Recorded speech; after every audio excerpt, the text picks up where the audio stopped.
এইজন্য আল্লাহ রাব্বুল আলামিন বলেন, লাকাদ মান্নাল্লাহু আলাল মুমিনিনা ইয বা'আসা ফীহিম রাসূলাম মিন আনফুসিহিম।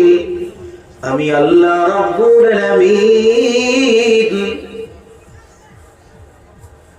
অবশ্যই আমি রব্বুল আলামিন যারা মুমিন হবে, যারা মুমিন বান্দা তাদের জন্য খুশখবরি যে আমি আল্লাহ রাব্বুল আলামিন তাদেরকে এমন বড় একটা নিয়ামত দিয়েছি, এমন বড় রহমত দিয়েছি, এমন বড় ইহসান করেছি যে আমি রব্বুল আলামিন তাদের মধ্যম থেকে একজন নবী বানায়া পাঠায়া দিয়েছি। জোরে বলুন না সুবহানাল্লাহ।